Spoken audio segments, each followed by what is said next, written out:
ये घोसी की जनता का पैसा लूटकर आजमगढ़ और लखनऊ दिल्ली में मकान बनवा रहे हैं। घोसी में 30 साल से राजनीति कर रहे हैं, क्यों नहीं रहते हैं यहाँ पे? क्यों नहीं जनता के सुख दुख में जाते हैं? क्यों लूट लेने के लिए घोसी के लोगों को आएंगे? क्या घोसी में कोई चौहान नहीं है? क्या घोसी में कोई राजभर नहीं है? ये बाहर के लोग आते हैं, मऊ जिले में राजनीति करते हैं। मऊ जिले का कोई बेटा राजनीति नहीं कर सकता है? बताइए आप, क्या घोसी के चौहानों में ये हिम्मत नहीं है, ये एबिलिटी नहीं है कि वो राजनीति करें? बाहर से ये लोग आके केवल घोसी में राज करेंगे सस्ती लोकप्रियता के लिए, अपने आप पे फेंकवा कर, और वो सोचे कि हम हाईलाइट हो जाएंगे। तो घोसी की जनता सब जानती थी, और वो आदमी जब पकड़ा गया तो उसने खुद बयान दिया। आदाब, नमस्कार दोस्तों, मैं मेराज अहमद। इस वक्त हम लोग घोसी में मौजूद हैं। घोसी में उपचुनाव एकदम उफान पर है। जिस तरीके से अलग अलग पार्टीज़ अपनी चुनावी रैलियां कर रही है, चुनावी दाव फूंक रही है, तो हमारे साथ इस वक्त सुधाकर सिंह जो उम्मीदवार हैं समाजवादी पार्टी से, उनके बेटे सुजीत सिंह हैं। इनसे सवाल पूछेंगे कि इनकी चुनावी तैयारी क्या चले, जो पॉलिटिकल वार अलग अलग पार्टी से आ रहा है किस तरीके से उसको फेस कर रहे हैं, क्या उम्मीदवारी बन रही है, किस तरीके से मामला है क्षेत्र में। सबसे पहले सुजीत जी, आपका बहुत बहुत स्वागत। बहुत बहुत धन्यवाद जी। ये बताइए कैसी चल रहा है चुनावी बैटल, कैसा चल रहा है आपका? ये घोसी का चुनाव घोसी की जनता जीत रही है। जी। और इस बार इस चुनाव में घोसी की जनता की ही जीत होगी। जी। अच्छा, जिस तरीके से अभी ये इंक वाला कांड हुआ, दारा सिंह चौहान पे इंक फेंकी गई, तो आप इस पे क्या कहेंगे?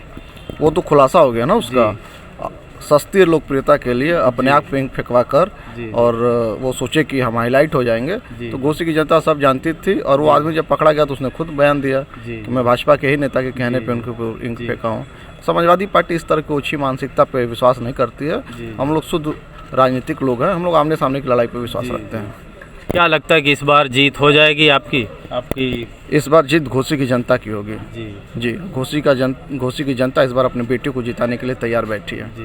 अच्छा, ये जो इंक वाला कांड हुआ था उसी में मैं पूछना चाहूँगा सवाल। प्रिंस यादव जो ब्लॉक डेवलपमेंट के थे, उन्होंने तो इनकार कर दिया, मेरी तरफ से कोई सह नहीं थी, कोई आज्ञा नहीं थी।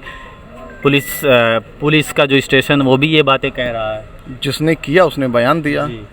अब उससे बड़ा सबूत तो शायद इस देश में कुछ हो नहीं सकता है। मैं ये पूछना चाहूँगा, आप ये बताइए कि क्या ये चुनाव 2024 में भी असर करेगा, उस पर कुछ असर जाएगा? जिस तरीके से बड़े बड़े कद्दावर नेता आ रहे हैं अलग अलग पार्टी से, यहाँ पे चुनावी दाव फूंक रहे हैं। ये सेमीफाइनल है 2024 का। भारतीय जनता पार्टी का प्रदेश में कोई ऐसा नेता नहीं बचा है जो दिखाई ना दे घोसी में। गली चौराहे पे कैबिनेट मंत्री लोग धूल फाक रहे हैं, लेकिन घोसी की जनता ने भी ठान लिया है कि आप लोग कितना भी कुछ करिए, घोसी में घोसी का बेटा ही जीतेगा। पूरी घोसी की जनता सुधाकर सिंह जी के साथ तैयार है कदम से कदम मिला के चलने के लिए। और मैं विश्वास दिलाता हूं कि 8 तारीख को जब बैलेट खुलेगा तो केवल और केवल घोसी दिखाई देगा। बाहरी लोगों को भगाने का हम लोग काम करेंगे। अच्छा, ओम प्रकाश राजभर जो राजभरों के नेता अपने आप को कहते हैं भी, जो भी लेवल पर हैं, तो उन्होंने क्या कहा अहीर के बारे में कि अहीरों की बुद्धि 12 बजे खुलती थी। इस पे आप कुछ कहना चाहेंगे? जिस तरीके से बड़ा मामला हो गया, अहीर का जो एक पूरा सेक्शन है वो काफ़ी विरोध करने लगे इस पे। ओम प्रकाश राजभर जी के जो जिस वोट पे वो दावा करते हैं, आज वो पूरा समुदाय सुधाकर सिंह जी के साथ खड़ा है। जब वो आकर गली गली घूमे, और जब राजभर ने खुद ही उन्हें कह दिया कि हम लोग इस चुनाव में सुधाकर सिंह के साथ हैं, हम लोग इस चुनाव में अपने घर के लाल के साथ हैं, तो वो बौखला गए। और बौखलाहट में लोग ऐसे उलूल जुलूल बातें करते रहते हैं। आप देखिएगा कि जितने भी राजभर बस्तियां हैं, जितने भी राजभर बेल्ट है, उसमें सुधाकर सिंह जीतेंगे, साइकिल निशान जीतेगा। अच्छा। ओम प्रकाश राजभर और अलग अलग तरीके की बातें करते हैं। हालांकि आपका ये जो सुहेल देव स्वाभिमान पार्टी आपके साथ है, क्या आपको लगता है कि राजभर वोट आपके साथ आ जाएगा? आ नहीं जाएगा। राजभर ने मन बना लिया है, पूरी राजभर बिरादरी ने मन बना लिया कि इस बार घर का लाल।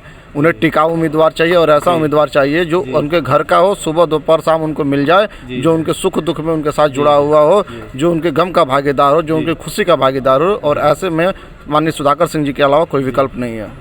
अच्छा, यही जो आपके विरोधी हैं, अपोनेंट है, वो आरोप लगा रहे हैं कि यही सुधाकर सिंह जी थे, जब उनको समाजवादी पार्टी से 2022 में टिकट नहीं मिल रहा था तो पार्टी का ही विरोध कर रहे, तो उनका ये आरोप है। इस पे आप क्या कहना? सुधाकर सिंह का आप राजनीतिक इतिहास उठा के देख लीजिए। जब से उन्होंने राजनीति की आज तक कोई झंडा नहीं बदला।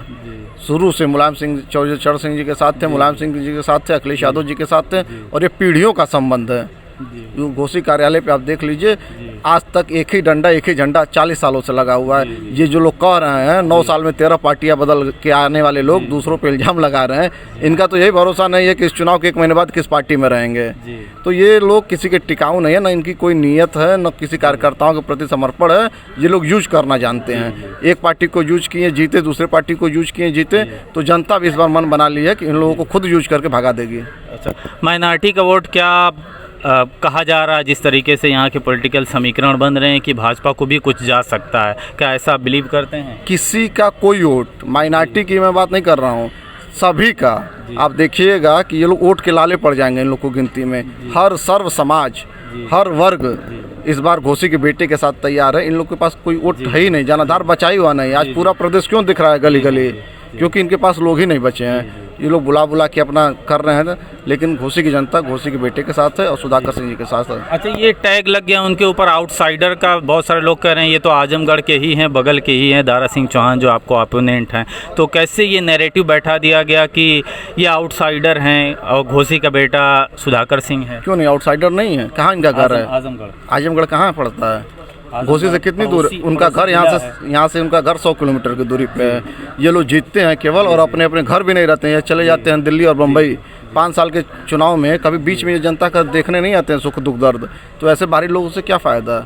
ये घोसी की जनता का पैसा लूटकर आजमगढ़ और लखनऊ दिल्ली में मकान बनवा रहे हैं। घोसी में 30 साल से राजनीति कर रहे हैं, क्यों नहीं रहते हैं यहाँ पे? क्यों नहीं जनता के सुख दुख में जाते हैं? क्यों लूट लेने के लिए घोसी के लोगों को आएंगे? क्या घोसी में कोई चौहान नहीं है? क्या घोसी में कोई राजभर नहीं है? ये बाहर के लोग आते हैं, मऊ जिले में राजनीति करते हैं। मऊ जिले का कोई बेटा राजनीति नहीं कर सकता है? बताइए आप। क्या घोसी के चौहानों में यह हिम्मत नहीं है, यह एबिलिटी नहीं है कि वो राजनीति करें? बाहर से ये लोग आके केवल घोसी में राज करेंगे? क्यों करेंगे? घोसी में घोसी का बेटा रहेगा। अगर कोई भी पार्टी हो भविष्य में, अगर घोसी के बेटे को टिकट देगी तभी जनता उसका साथ देगी। पहले भी तो वो तो रहे हैं यहाँ, घोसी से MP रहे हैं, फिर मधुबन, यही मऊ में भी तो वो राजनीति कर रहे हैं। यहाँ से हारे भी हैं और इस बार भी हारेंगे, और इस बार ऐसा हारेंगे कि वापस चले जाएंगे, फिर लौट के नहीं आएंगे। जी, ये थे हमारे साथ सुजीत सिंह जो सुधाकर सिंह के बेटे हैं, जो अपना चुनावी दाव फूंक रहे थे कि इस बार हमारी बहुत लैंडस्लाइड विक्ट्री होगी। जिस तरीके से तमाम समुदाय के लोग हमारे साथ हैं। आप देखते रहिए हमारे साथ जिया न्यूज़। शुक्रिया।